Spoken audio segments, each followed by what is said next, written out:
Hello friends, स्वागत है आपका बहुत बहुत गतिमान टेक्निकल हब पर। और जैसा कि आपको इस चैनल पर फ़िलहाल इम्पोर्टेंट क्वेश्चन की एक मॉडल पेपर सीरीज जो है आपको प्रोवाइड कराया जा रहा है, जो फेडरल फर्स्ट ईयर और सेकंड ईयर दोनों को अकॉर्डिंग है। और बहुत इंपॉर्टेंट क्वेश्चनों का ये सीरीज चल रहा है आपके एग्ज़ाम और कंपटीशन एग्ज़ाम दोनों को देखते हुए। तो इसमें पिछली वीडियो के अंदर हमने आपको 78 क्वेश्चन लगभग 5 मॉडल पेपर करा चुके हैं। तो उसके आगे का आइए आज नेक्स्ट मॉडल पेपर हम करते हैं। और इसी के साथ यदि आप इस चैनल पर नए हैं तो इस चैनल को सब्सक्राइब कीजिए तथा बेल आइकन को प्रेस कीजिए और शेयर कीजिए, ताकि आपके फ्रेंड, मित्र और अदर स्टूडेंट्स भी इस क्वेश्चंस का लाभ उठा सकें।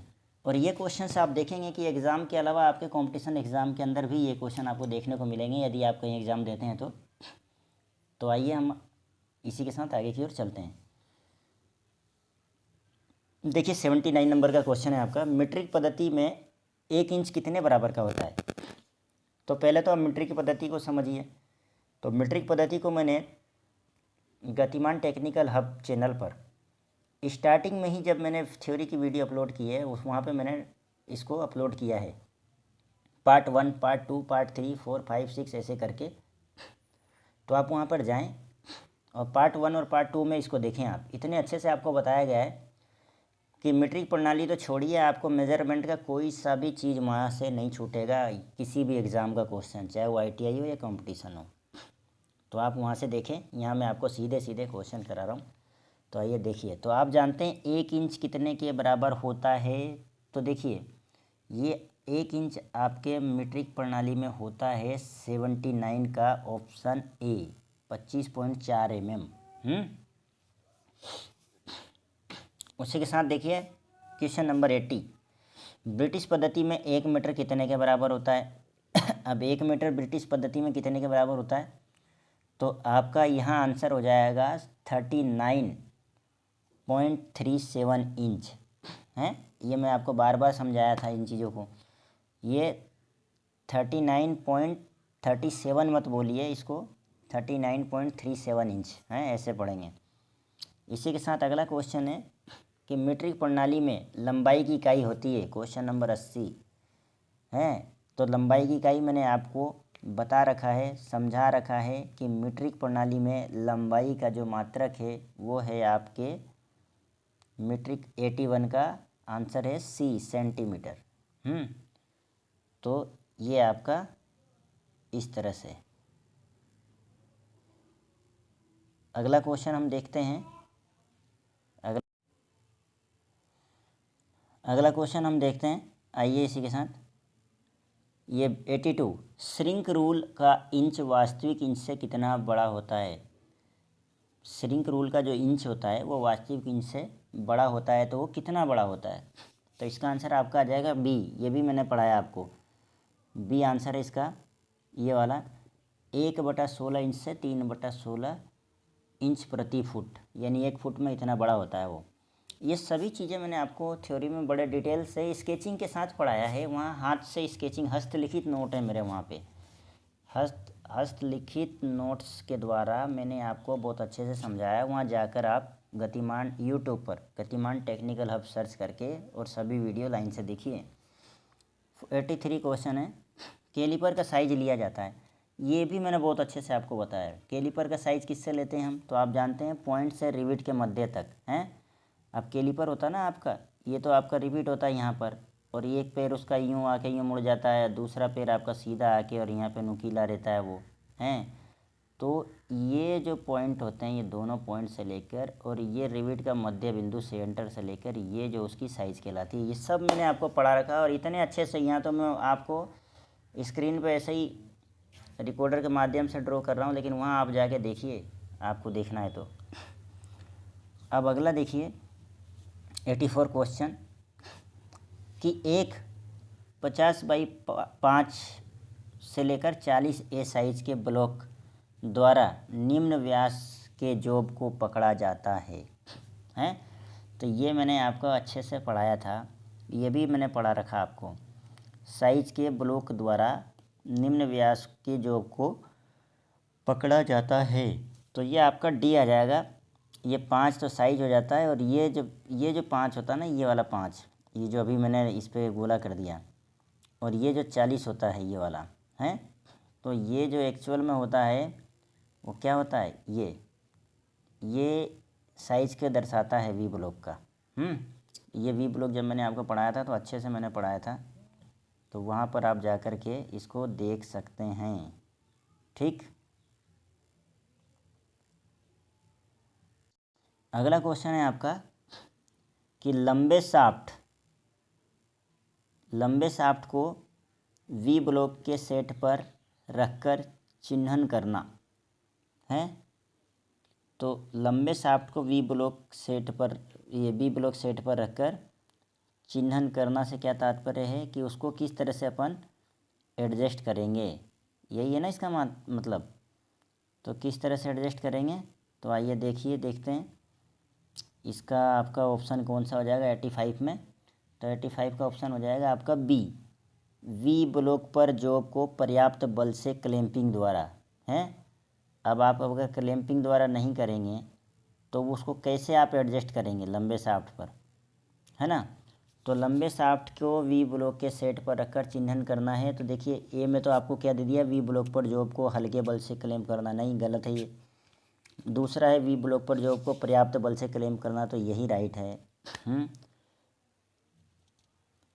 तो आपका इसका आंसर हो जाएगा बी है। अगला क्वेश्चन,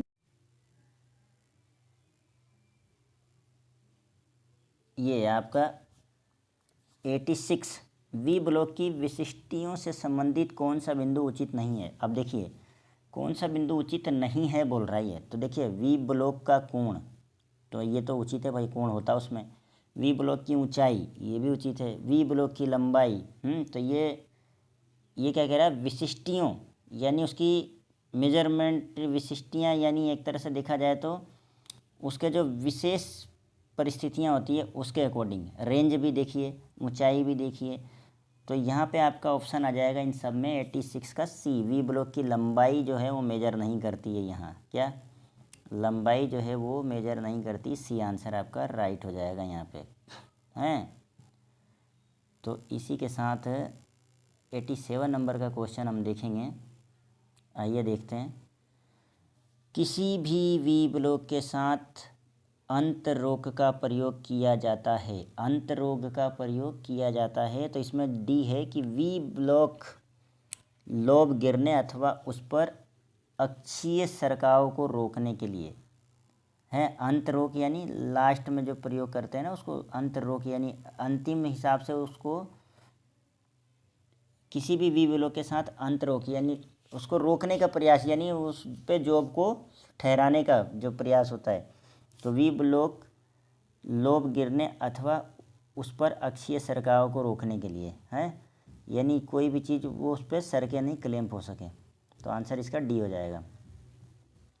वी ब्लॉक को ढलवां लोहे का बनाने का मुख्य कारण होता है, जो वी ब्लॉक है उसको ढलवे लोहे का ही क्यों बनाया जाता है, किसी और धातु का क्यों नहीं बनाया जाता है। तो इसका मुख्य कारण क्या है भाई, 88 नंबर क्वेश्चन है आपका। तो देखिए कीमत कम करना, तो 88 जो क्वेश्चन है आपका वो है लक्षण कम करना। ये आंसर है आपका 88 का, लक्षण कम करना, यानी उसके अंदर जितना भी परिवर्तनीय लक्षण होता है। देखो ब्लॉक को भारी बनाना ये भी नहीं है, अच्छा प्रतीति पाना ये भी नहीं है। लक्षण को कम करना है इसका उचित आंसर है। ढलवा लोहे का इसलिए बनाया जाता है कि उसमें किसी प्रकार के मतलब और किसी मतलब मेटालिक कोई उसमें गुणवत्ता ना पनप सके, उसमें चुंबकीय गुण न पैदा हो सके हैं। इस तरीके से मतलब लक्षण को, एक मेटल का जो लक्षण होता है ना उसको कम से कम करना। तो इसके लिए हमेशा ही ढलवे लोहे का प्रयोग करा जाता है, याद रखना, मेटल के लक्षण को कम करने के लिए। अगला क्वेश्चन देखते हैं हम। जॉब पर लेआउट रेखाएं खींचने के लिए निम्न में से किसका उपयोग किया जाता है। ये वेरी इंपॉर्टेंट क्वेश्चन है आपका 89 कि जॉब के ऊपर लेआउट रेखाएं खींचने के लिए किसका प्रयोग किया जाता है। तो ये आप जानते हो स्क्राइबर का, सिंपल है, याद रखना, लेकिन इम्पोर्टेंट है क्वेश्चन। 90 नंबर के क्वेश्चन में आपसे पूछा गया है कि सॉलिड एंगल प्लेट की भुजाएं निम्न कोण पर बनी होती है। तो कितने कोण पर? तो आप जानते हैं एंगल प्लेट होता है इस तरीके से होता है, तो ये 90 डिग्री का होता है। ये सब थ्योरी में पढ़ा रखा मैंने, आपको परेशान होने की तो बिल्कुल ज़रूरत नहीं है। आप जाके थ्योरी पढ़ लोगे ना तो ये क्वेश्चन, मुझे तो नहीं लग रहा है कि कोई क्वेश्चन आपसे नहीं होगा। एंगल प्लेट में स्लोट काटी जाती है। अब 91 नंबर का क्वेश्चन है, ये आपसे कह रहा है। तो नट और बोल्ट को कसने के लिए काटते हैं, और काहे के लिए हैं? हुक आदि लगाने के लिए, भार कम करने के लिए। ये सारा तो हमारा उद्देश्य होता नहीं है। जॉब को सीधा रखने के लिए नट और बोल्ट कसने के लिए काटा जाता है वो प्लेट, ताकि जॉब को बांधा जा सके, वहाँ भी सहारा दिया जा सके। डिवाइडर की टांगें होती है, 92 नंबर का क्वेश्चन कह रहा आपसे। तो बराबर और नुकीली हैं, डिवाइडर की दोनों पैर बराबर होते हैं और नुकीले होते हैं वो। तो अगला क्वेश्चन देखें, 93 नंबर का जो क्वेश्चन है, ये भी वेरी इंपॉर्टेंट क्वेश्चन है। मार्किंग के लिए प्रयोग में ली जाने वाले सरफेस को कहते हैं। अब मार्किंग के लिए आप क्या प्रयोग में लेते हो, जो बनाते हो जब, तो आपको पता है मार्किंग टेबल सरफेस हैं। सरफेस गेज मत कर देना उसको, है ना। 93 का आंसर होगा मार्किंग टेबल। देखो क्या कह रहा है, प्रयोग में ली जाने वाली सरफेस कहते हैं। लेते सरफेस गेज भी हैं, सरफेस गेज उसका तो उपयोग आप जानते ही क्या है, लेकिन एक्चुअल में क्या कह रहा है, मार्किंग के लिए प्रयोग में ली जाने वाली सरफेस को कहते हैं। तो मार्किंग टेबल आंसर उसका। नेक्स्ट देखिए, यूनिवर्सल सरफेस गेज के उस भाग का नाम जो डाटम लाइन या डेटम सिरे की सहायता से समांतर लाइन खींचने के काम में आती है या सहायक होती है। तो आप जानते हो गाइड पिन कहलाती है वो, गाइड पिन, या मिटा हुआ है थोड़ा सा प्रिंटिंग में। ये गाइड पिन है, ध्यान से इसको आप लिख लेना या याद रखना, ये वीडियो में सुन लेना, गाइड पिन। 95 नंबर का क्वेश्चन है, वेरी इंपॉर्टेंट क्वेश्चन है ये। स्क्राइबर किस पदार्थ के बने होते हैं? 95 नंबर का क्वेश्चन आपसे ये पूछ रहा है। तो हाई कार्बन स्टील, जिसको मैंने HCS, हाई कार्बन स्टील के बने होते हैं। देखिए मैं फिर आपसे कह रहा हूँ, अगर आप इस वीडियो को देख रहे हैं और आप एक स्टूडेंट हैं फिटर ट्रेड के, या आप किसी कॉम्पिटिशन्स की तैयारी कर रहे हैं, तो 20 मिनट 25 मिनट 27 मिनट की ही एक वीडियो है मेरी, वहाँ जाके अगर वो आपने उस वीडियो को देखना चालू कर दिया ना, तो मैं फिर से आपसे बोल रहा हूँ कि कोई क्वेश्चन नहीं छूटेगा, सब करवा रखे मैंने ये। 96 नंबर का क्वेश्चन आपका बोलता है कि डिवाइडर के साइज़ का निर्धारण निम्न के द्वारा किया जाता है। निम्न के द्वारा, तो इन चारों ऑप्शनों में से क्या ऑप्शन सही लग रहा है आपको, बताएं आप।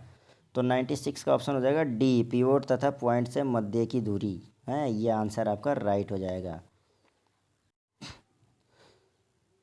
तो अगला क्वेश्चन देखिए, पैरेलल ब्लॉक का प्रयोग निम्न में किया जाता है। अब आप बताइए, पैरेलल ब्लॉक ये नहीं पढ़ाया मैंने अभी, वहाँ तक हम नहीं पहुँचे हैं थ्योरी पे।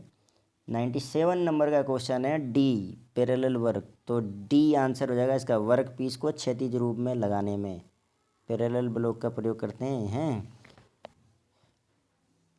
अगला क्वेश्चन देखिए, वी ब्लॉक के ग्रूव का अंत एंगल कितने का होता है? ये मैंने पढ़ाया है भाई, हैं। वी ब्लॉक के ग्रूव का अंत एंगल और बाह्य एंगल मैंने सब इतने बढ़िया से पढ़ाया है, देख लेना जाके एक बार। तो 98 का आंसर हो जाएगा आपका डी, 90 डिग्री हैं। अंत एंगल की बात कर रहा है ये, है ना, अंत एंगल की बात कर रहा है। अंत एंगल यूँ मत सोच लेना कि तो 120 होता है, तुम अपना दिमाग लगाने लग जाओ, है ना। ये यूँ जाके, और जो यूँ रहता है ना यूँ, और फिर यूँ आके, फिर ये यूँ जाके, फिर ये यूँ जाता है ना, फिर ये ऐसे बनता है, फिर ये जाता है, फिर ये यूँ जाके, यूँ जाके, यूँ जाके, फिर ये यूँ जाता है, और यहाँ पे जाके ऐसा मुड़ जाता है, जो ये से, है ना। तो ये अंत एंगल की बात कर रहा है, वी ब्लॉक के ग्रूव का अंत एंगल, यानी ये इस एंगल की बात कर रहा है, ठीक। तो ये 90 डिग्री का होता है आपका। तो इसके साथ फिर आगे हम देखते हैं अगला क्वेश्चन। अगला क्वेश्चन देखें ज़रा।